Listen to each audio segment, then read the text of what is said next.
لله رب العالمين والعاقبة للمتقين ولا حول ولا قوة إلا بالله العلي العظيم رضينا بالله ربا وبالإسلام دينا وبمحمد نبيا ورسولا أشهد أن لا إله إلا الله إياه نعبد وإياه نستعين وأشهد أن محمدا عبده ورسوله داعيا إلى صراط مستقيم. Saudaraku yang berbahagia, sebelum kita salat tarawih, kembali kita duduk sejenak mendengarkan satu dua hadis Rasul sebagai motivasi spirit bagi kita di bulan suci Ramadan ini. Kita bersyukur kepada Allah, cucuran rahmat masih senantiasa Allah berikan kepada kita sekalian. Malam hari ini alhamdulillah sudah malam yang keempat dari bulan suci Ramadan.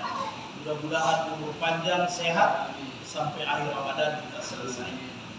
Kemudian bersama-sama kita mengirimkan salawat dan salam sebagai tanda cinta dan penghormatan kita kepada Sayyidul Anbiya wal Mursalin Muhammad sallallahu alaihi wasallam. Insyaallah kita semua orang-orang yang mendapatkan syafaat Rasul nanti di yaumil qiyamah. Amin ya rabbal alamin. Saudaraku yang dimuliakan Allah, para ulama sepakat bahwa untuk mendapatkan takwa di bulan Ramadan yang Allah janjikan la'allakum tattaqun, maka mesti kita bersungguh-sungguh di bulan suci Ramadan. Karena la'allakum tattaqun ini masih seperti mudah-mudahan, insya Allah. Artinya menurut ulama tafsir, kita harus berusaha, kita harus berjuang sungguh-sungguh untuk mendapatkan hadiah takwa dari Allah Ta'ala. Jumhur ulama salah satunya adalah pertama, meningkatkan ibadah kita di bulan suci Ramadan lebih lagi dibandingkan bulan-bulan di luar bulan suci Ramadan. Itu baru bisa, itu salah satunya. Artinya apabila di dalam bulan Ramadan ini ibadah kita tidak meningkat seperti di luar bulan Ramadan begitu saja, maka mustahil kita bisa mendapatkan Ramadan. Harus ada peningkatan dari sisi ibadah, harus ada peningkatan. Maka kita dengar beberapa hadis, mudah-mudahan ada sedikit nilai tambah ibadah kita di bulan suci Ramadan, ada yang kita bisa raih, bisa kita capai. Sahabat Rabi'ah bin Malik al-Islami, ini hadis sahih di Sahih Muslim. Dia berkata bahwa Nabi katakan kepada sahabat Rabi'ah, mintalah apa yang engkau minta. Begitu Nabi sampaikan kepada sahabat. Ini luar biasa.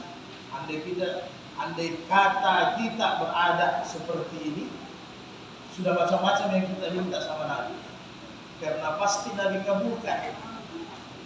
Fakultu, maka aku berkata kepada Nabi, as'aluka murafaqataka fil jannah. Ya Rasul, aku meminta satu saja.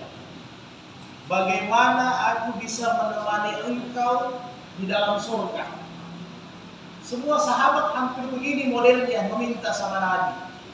Sahabat yang ibadahnya sudah luar biasa, membantu Nabi dalam berjuang mensiarkan agama, masih merasa bahwa ibadahnya ini tidak cukup. Ibadahnya tidak cukup kalau dengan ibadah ini syarat untuk masuk surga, tidak cukup. Maka selalu permintaan mereka, bagaimana menemani engkau otomatis masuk surga, kan begitu. Ya Rasul, saya minta bagaimana bisa menemani engkau di dalam surga. Itu saja yang saya minta. Maka kata Nabi, faqal au ghaira zalim, masih ada lagi. Boleh ditambah, apa yang kau minta boleh ditambah. Mungkin kalau kita dikasih opsi begini, pasti rumah, kebun luas, mobil, tambah istri, bisa jadi. Kalau kita diminta, pasti. Ya Rasul saya minta kalau bisa 1 triliun langsung. Tapi apa kata sahabat? Fakultu wazaka. Ya Nabi, sudah itu saja. Dia tolak lagi. Nabi sudah cukup itu bagi saya, bisa masuk surga menemani engkau, itu sudah cukup. Maka apa kata Ali? Walaupun saya masuk surga tapi tidak bersama Nabi, andai kata, maka tidak ada apa-apanya itu surga kalau tidak bersama Nabi, karena kecintaan. Seperti orang dilanda cinta kan begitu.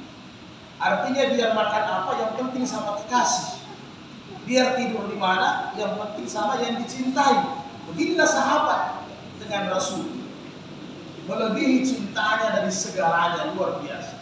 Disuruh tambah, ada kalanya sesuatu yang kau ingin minta, mungkin kalau di zaman dulu ya mungkin kendaraan unta atau peternakan atau perkebunan kurma yang luas, dia tidak minta apa-apa. Ya Nabi, saya minta itu satu saja. Maka kata Nabi, fa'inni ala nafsika bikasratis sujud. Kata Nabi, kalau begitu yang engkau minta, maka kata Nabi, bantu saya. Jadi Nabi menyampaikan, bantu saya supaya engkau memperbanyak sujud. Bantu saya supaya engkau banyak salat. Bantu saya jangan cukup dengan salat wajib, tetapi tambah dengan salat rawatib. Ini penjabaran para ulama termasuk Imam Nawawi.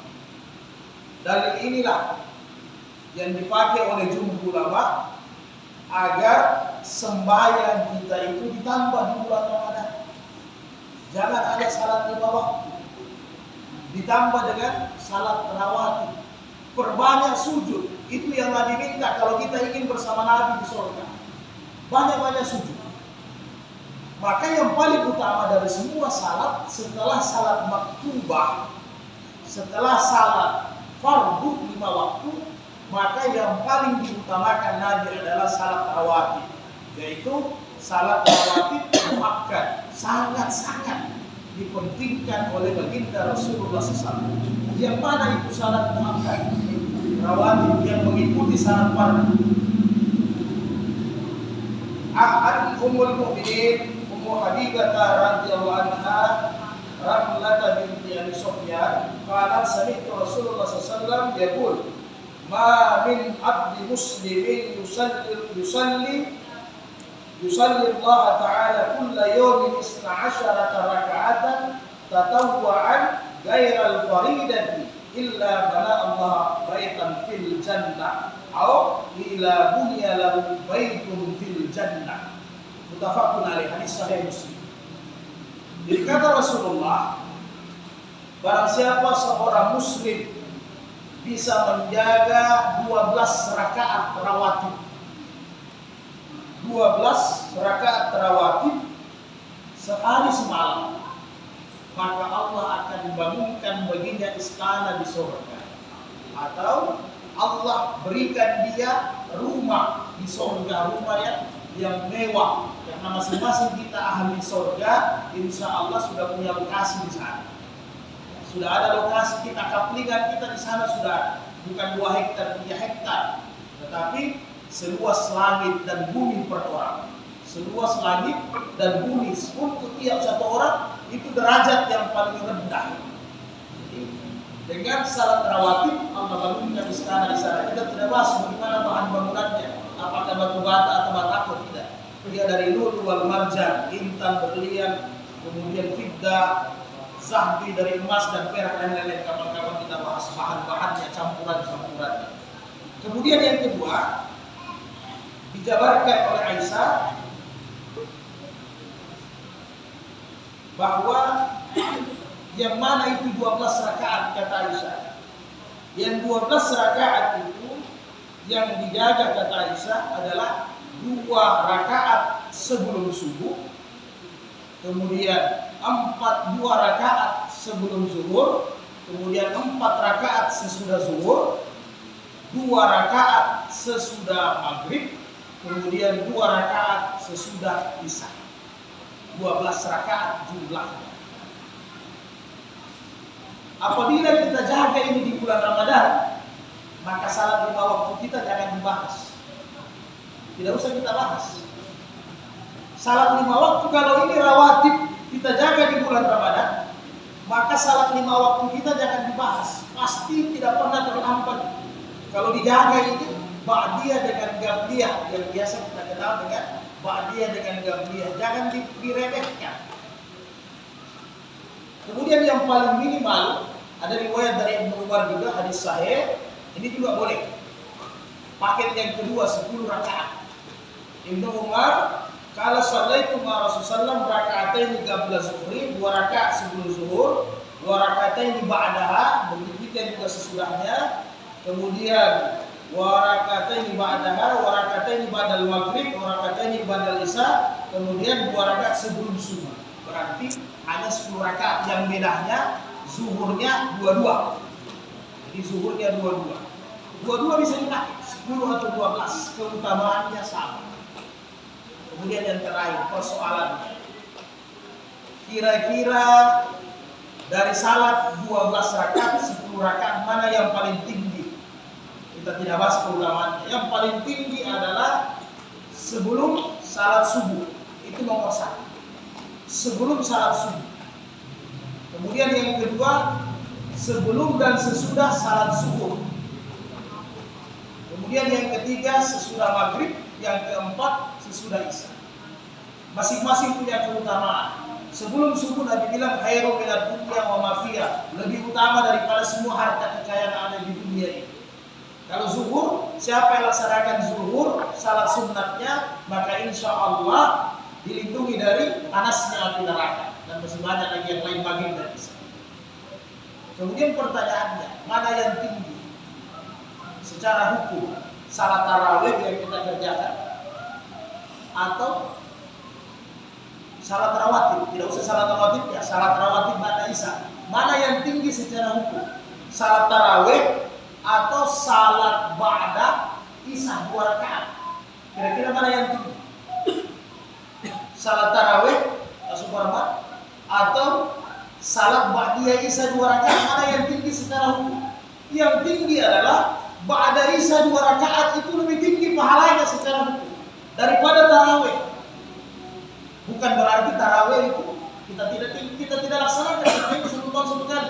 Artinya ketinggian pahala secara hukum apabila kita habis salat isya kemudian langsung tarawih, rugi.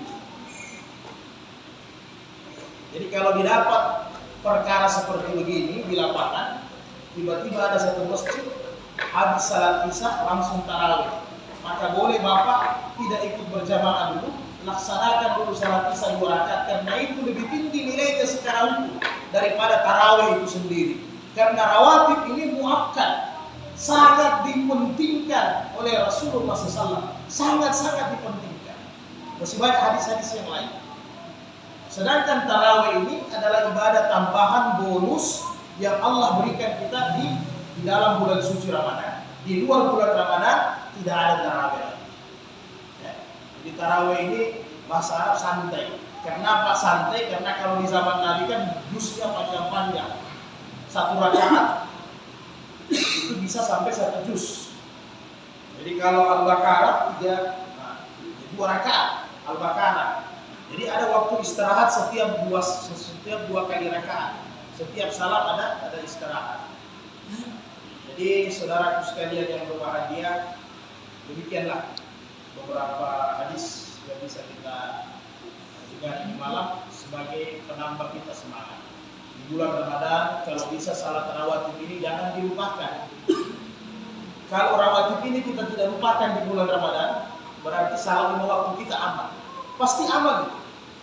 Pasti bisa-bisa azan kita sudah ada berada di masjid. Jadi bukan hanya yang muazzin, atau minimal ketika azan kita sudah tangguh pekerjaan. Kenapa? Karena ada yang kita target. Bagaimana salat rawatib ini bisa terjaga di bulan Ramadan.